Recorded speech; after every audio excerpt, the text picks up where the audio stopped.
Pemirsa, mantan Gubernur Jawa Barat Ridwan Kamil dan Lisa Mariana mendatangi Barreskrim Polri untuk menjalani pemeriksaan tes DNA atas tindak lanjut laporan yang dilayangkan RK terhadap Lisa Mariana.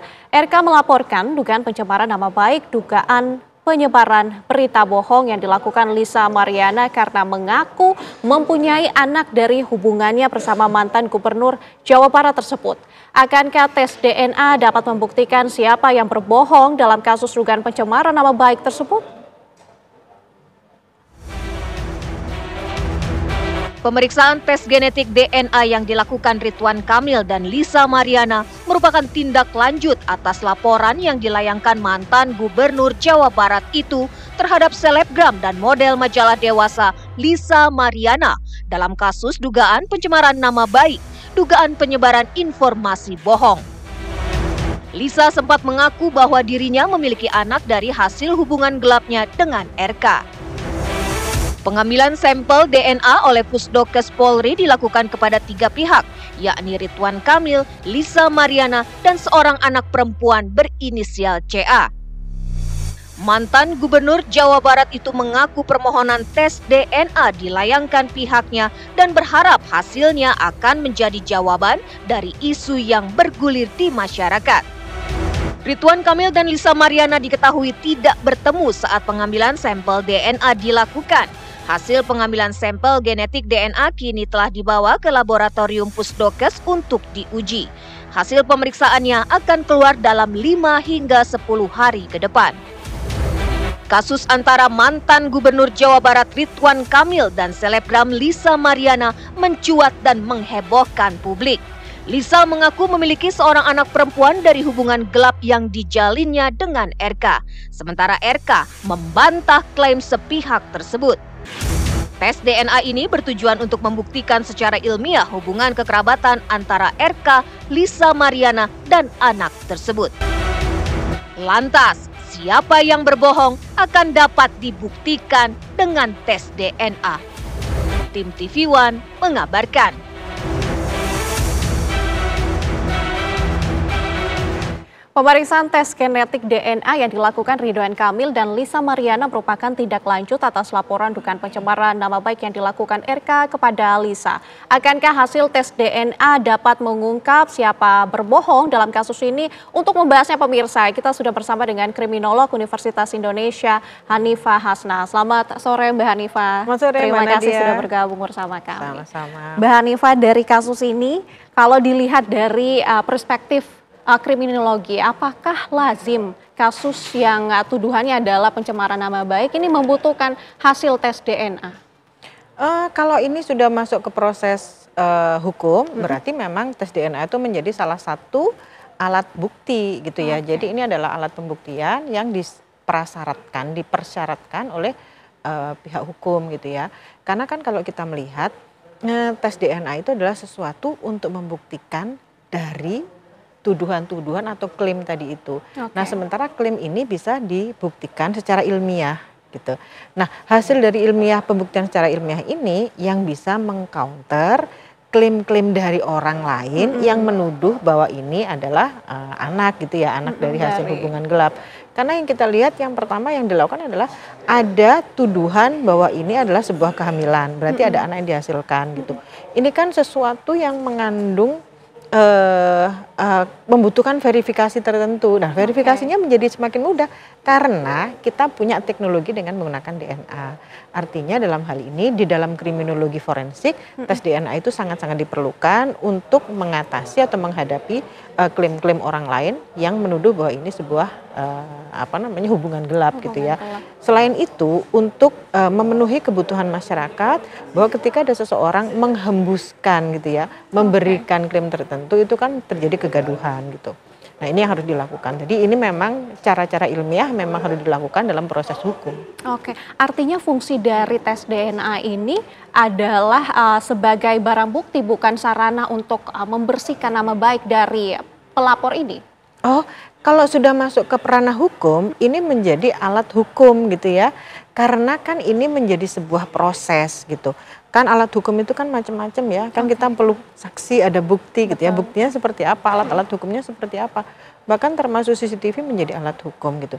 Jadi ini adalah alat hukum ilmiah yang memang diterima secara internasional gitu. Tapi yang perlu kita ketahui adalah bahwa penunjukan terhadap laboratorium forensik yang akan mengecek ini itu adalah harus yang sudah terverifikasi gitu ya. Karena kalau tidak terverifikasi berarti ada kemungkinan atau kecurigaan pihak lain yang tentunya punya kepentingan tertentu terhadap hasil yang dianggap tidak Bagaimana benar, ini kita gitu. bisa melihat potensi kesalahan ataupun ketidakakuratan dalam hasil tes DNA itu? Oke, sebetulnya ini kan ada teknis ya. Kalau teknis sebetulnya ya ketika dilakukan di laboratorium forensik yang sudah tersertifikasi, berarti kan secara internasional sudah diterima, sudah mencukupi semua yang dipersyaratkan. Tetapi ada kondisi-kondisi yang membuat hasilnya tidak akurat. Biasanya masalah teknis yang pertama, tertukar sampelnya. Yang kedua, karena pelabelan yang salah, gitu ya. Atau yang ketiga, terkontaminasi. Masalah teknis ya. Nah, masalah teknis gitu ya. Jadi kalau sudah seperti ini, berarti harus dilakukan tes DNA dengan menggunakan 2 laboratorium, gitu. Jadi yang bisa dengan silang atau 2 penguji, gitu. Kemudian bisa dilakukan lagi ketika masih tidak merasa tidak valid. Biasanya di proses hukum itu dibebaskan untuk salah satu yang merasa tidak nyaman itu melakukan verifikasi ulang di tempat independen gitu. Nah seperti itu. Tapi ini kan semuanya hanya untuk menyampaikan bahwa yang dia sampaikan itu adalah sesuatu yang benar gitu ya, bukan hanya sebagai ucapan kosong karena klaim-klaim yang tidak bisa dibuktikan. Tapi Mbak Hanifa, kita kan masih menunggu ya hasil dari tes DNA ini. Untuk hasil dari tes DNA ini dilihat dari perspektif kriminologi, apakah hasil tersebut bisa dibuka kepada publik ataukah hanya disimpan untuk penyidik saja? Jadi begini, karena ini alat hukum, secara kriminologi hukum berarti ini kan alat-alat yang diperlukan dalam proses hukum. Itu biasanya statusnya adalah rahasia. Jadi gitu. dalam berkas perkara Nah, dalam berkas perkara itu rahasia dan bisa dibuka ketika terjadi persidangan. Tapi ketika si pemilik ini adalah public figure yang dalam kesempatan itu mereka sudah bersepakat untuk menyampaikan ke publik, silahkan saja, tapi secara hukum ini adalah alat hukum atau alat bukti yang rahasia statusnya bisa dibuka di pengadilan. Mbak Hanifa, bagaimana hasil akhirnya kalau ternyata hasil dari tes DNA ini mendukung apa yang disangkakan pelapor kepada terlapor ini? Pelapornya siapa dulu? RK. Pelapornya RK, berarti melaporkan ada seseorang melakukan pencemaran nama baik. Ketika 99,99 negatif, berarti sah ada pencemaran nama baik. Kalau 99,99% positif, berarti sah itu adalah anak biologis. Sebetulnya yang menjadi masalah lagi adalah ketika ini memang anak biologis, apakah pihak penggugat ini atau yang dirugikan ini tetap harus melakukan kesepakatan hukum atau kewajiban-kewajiban seperti kepada anak sendiri. Gitu. Nah, kalau kita melihat secara moral, ya kan? Secara moral dilihat kita dari secara agama apapun ya, ketika kita punya anak berarti kita harus menafkahi. Bagaimana dengan hukum kita gitu? Kan hukum kita ketika anak ini hasil hubungan gelap, berarti anak ini hanya bisa terverifikasi dengan keluarga ibu dan keluarga orang tua ibu, pokoknya dari garis ibu. Tapi sekarang ada keputusan MK yang menyatakan bahwa ketika anak itu walaupun dari hubungan gelap, tapi secara biologis dan secara ilmiah bisa dibuktikan, orang tuanya harus bisa membiayai. Begitu. Jadi ini pentingnya kenapa harus tes DNA. Kalau toh nantinya hasil DNA itu menyatakan bahwa tuduhan yang disangkakan oleh RK kepada Lisa Mariana ini salah, apa dampaknya terhadap Lisa Mariana ini? Berarti dia sah, dia melakukan pencemaran nama baik. Nah, kalau sudah pencemaran nama baik terus dipublikasikan, berarti ini kan bukan lagi membersihkan nama, tapi ini pembuktian bahwa dia tidak melakukan, terlepas dari apakah sebelumnya dia melakukan atau tidak. Kalau melakukan atau tidak berarti kan zina. Nah, kalau proses zina ini berarti yang harus berkeberatan adalah istri pelapor gitu. Apakah melaporkan atau tidak? Kalau tidak berarti tidak ada masalah artinya gitu. akan bisa Ini saja membuka iya betul kasus sekali. baru juga. Jadi ini hanya menjadi peristiwa moral saja. Nah, ketika ini memang sudah tidak terbukti tapi dia menunjukkan bahwa pada suatu ketika dia pernah melakukan hal ini, yang rugi sebetulnya adalah antara mereka berdua, dan diantaranya adalah yang menjadi public figure karena namanya buruk dan tidak dipercaya oleh masyarakat. Oke, dan memang kasus ini kan juga viral di mana-mana. Dari Iya, betul sekali. Dilihat dari dinamika sosialnya, dampaknya nanti seperti apa? Nih, yang pertama nih, dampak sosialnya terhadap si bapak gitu ya, si bapak tadi yang pelapor.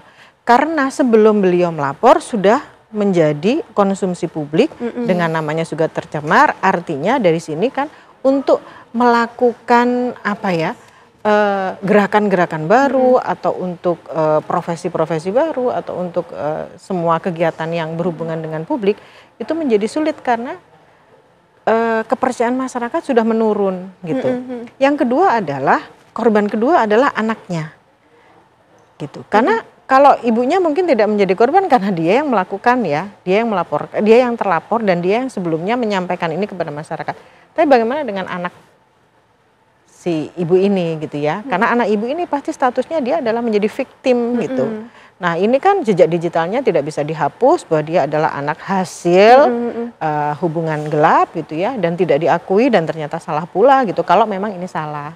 Tapi walaupun demikian kita kembali lagi ke proses DNA tadi lah, proses ini harus tetap dilakukan bukan hanya untuk membersihkan nama baik, tapi inilah proses hukum yang memang prosedurnya harus dilakukan dan itu perintah dari kepolisian. Oke, dan Mbak Hanifa memang kasus ini bukan hanya berkaitan dalam ranah hukum saja, tetapi juga tentang moral. Ini gimana, betul Mbak Hanifa? sekali. Nah, ini yang membuat sedih ya, gitu ya.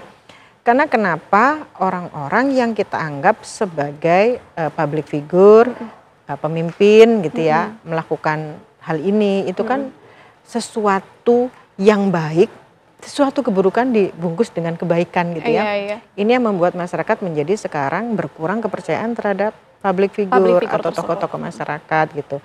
Nah, tapi ini pula kan tidak bisa dideteksi ya. Bagaimana kita mendeteksinya?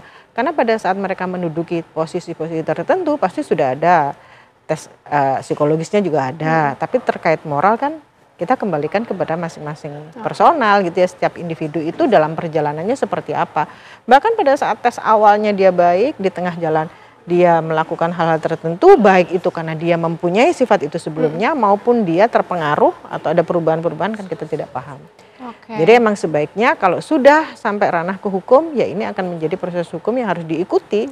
Dan kembali lagi, tes DNA itu bukan untuk membersihkan nama baik, walaupun itu ujungnya juga seperti itu. Kita akan melihat ya apakah hasil tes DNA ini akan mengungkap kepada publik siapa yang berbohong dalam kasus ini.